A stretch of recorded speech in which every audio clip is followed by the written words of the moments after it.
What's up, y'all? Y'all already know the name, Pays and Plays Podcast here. Gonna be giving y'all upset alerts for week two. I think this segment last week was pretty good. It was kind of interesting. Some things went our way, some things didn't because of backdoor covers and all that what craps, right? Block punts and return for kicks, pick sixes. Sound like the Titans, right? That was the one. That was the one right there, man. But I didn't mention two games. So my apologies for not mentioning that from the last video, doing the whole week thing. That's shame on me. I can hold myself for that. And we'll talk about one line adjustment that just came after I got done recording the previous video. Literally just happened. But let's start with the two 4 o'clock games that I didn't mention. We're going to start with the Rams visiting Arizona to take on the Cardinals. Cardinals -1.5.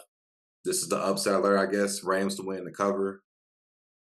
The Rams just, bro, they look good, bro. Listen, I know they lost a hard fought game to the Lions, but that was a grind out game. They came all the way back. We don't know what's gonna happen with Puka, but even if it's just Cooper Cup, we saw what they were able to do. They were able to run the ball too, which that's very key for the Rams. The defense wasn't bad either.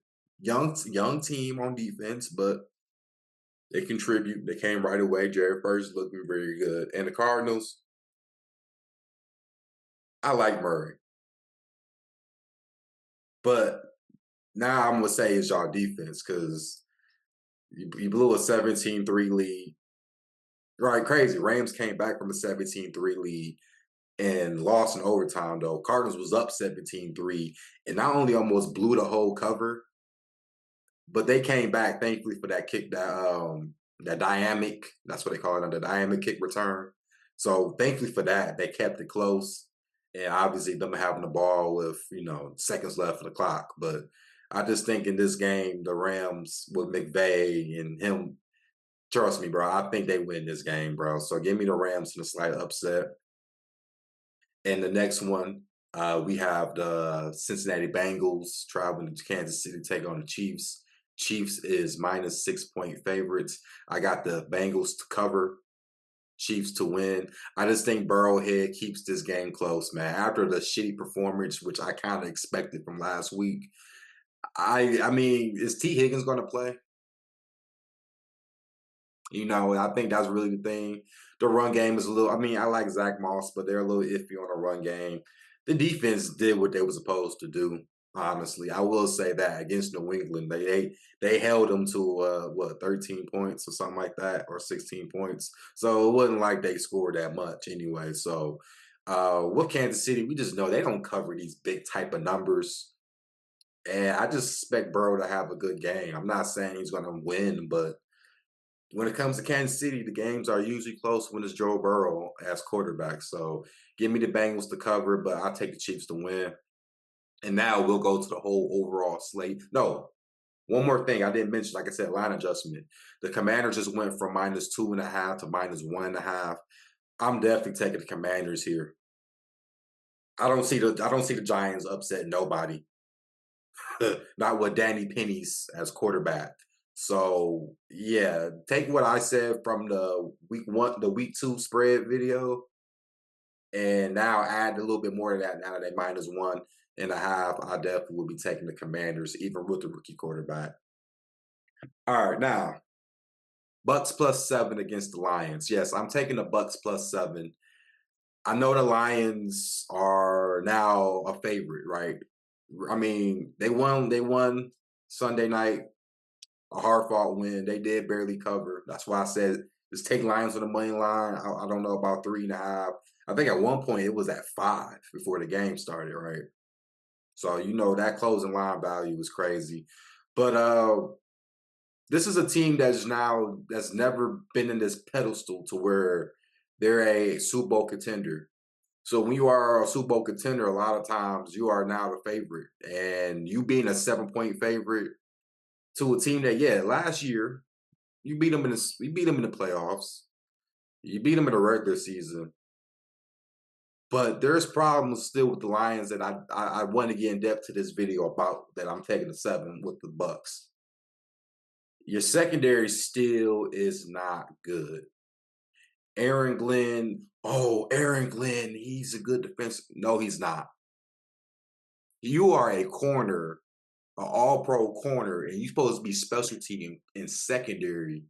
And I will say this, you got two good safeties, and you're lucky Brian Branch can be a hybrid between safety and corner. So you're lucky you got that. But your corners, you're like I mentioned, you're relying on rookie corners, and Carlton Davis was a little shaked up too. It's going to be some pains, man, because Cooper Cup, he had a nice stat line.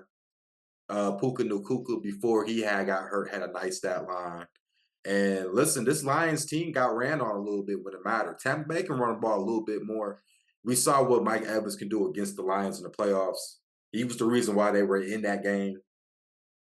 Mike Evans looked like he has not lost a step. And Chris Godwin is right there behind him. I mean, listen, bro, I think Baker Mayfield, as much as I've talked about, I thought he would regress.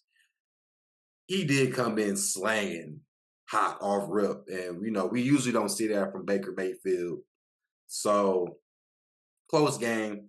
I'll pick the Lions to win, but I'm going with Tampa Bay with the +7. +7 is too many points. Next game. Let's talk about Browns Jags. Browns Jags here. Browns +3.5. Is Deshaun Watson going to wake the hell up? I think that's just really the biggest question mark, right? The Browns defense didn't have a good game. Garrett got really shut down. This is the first time we can say he got shut down by rookie tackles, but that was a great game plan from McCarthy. So you got to give McCarthy his props on that. But this O line for the Jags is putrid. We saw how Miami eventually, I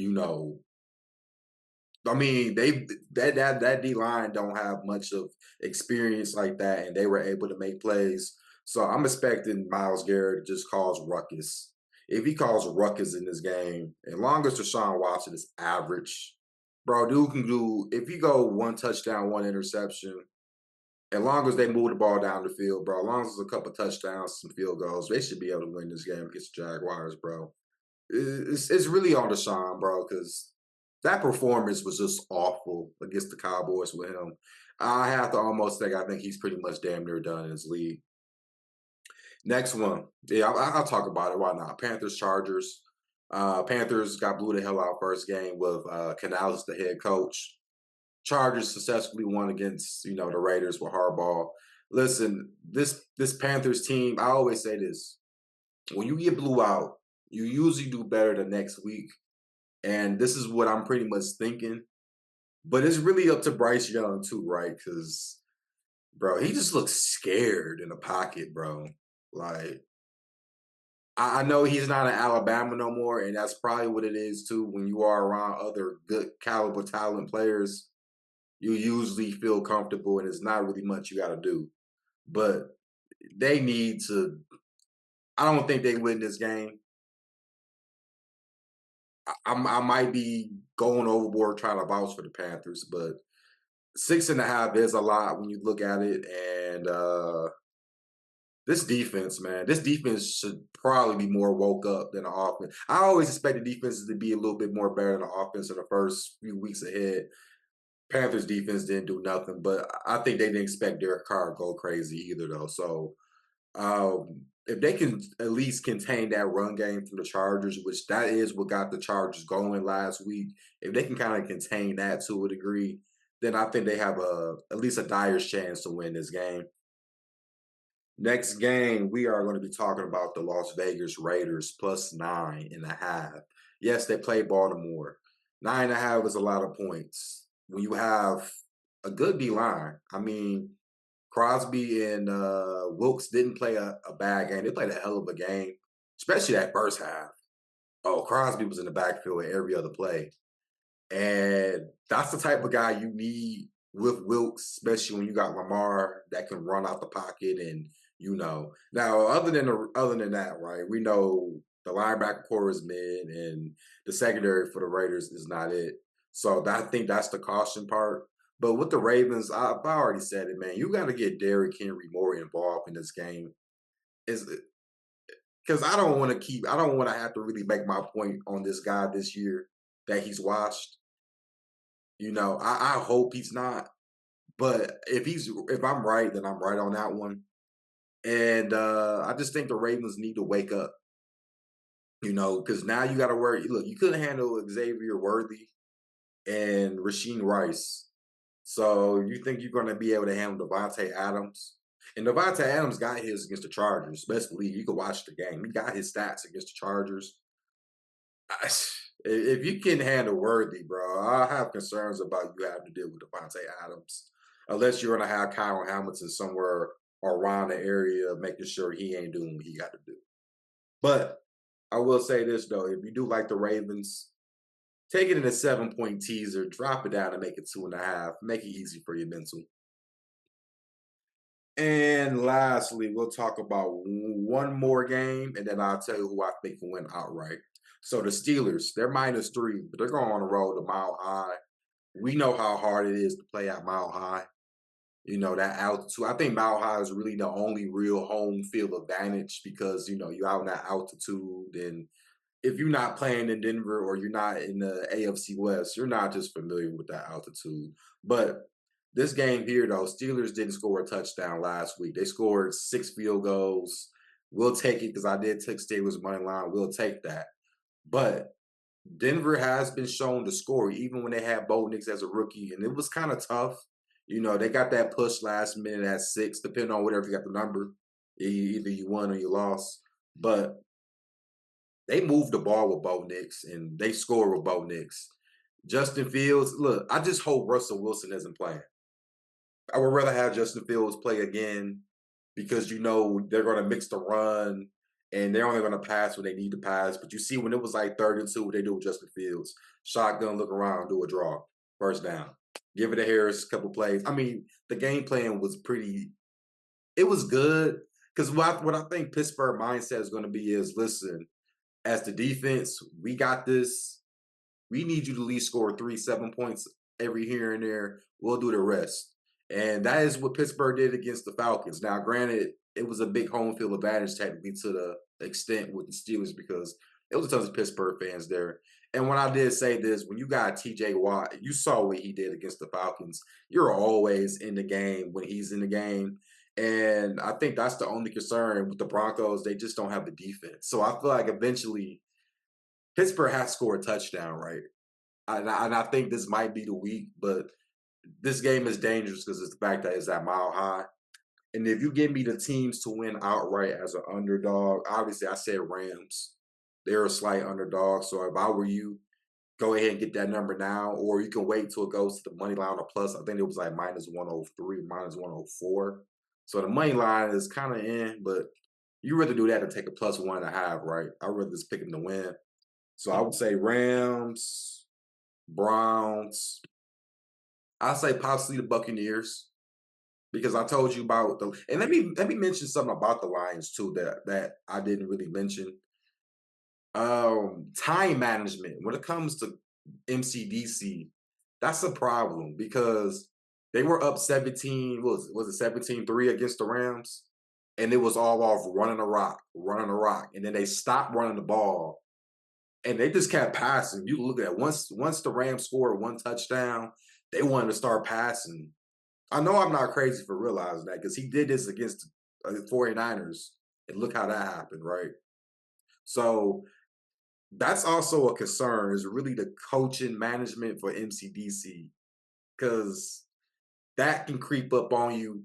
If I'm up a big lead, I'm running a rock. I only throwing the ball on 3rd down, call it a day, right? So that is my upset alert for week 2. You guys like the content, pass the word around. You guys already know. Let's get this money out here and let's be safe.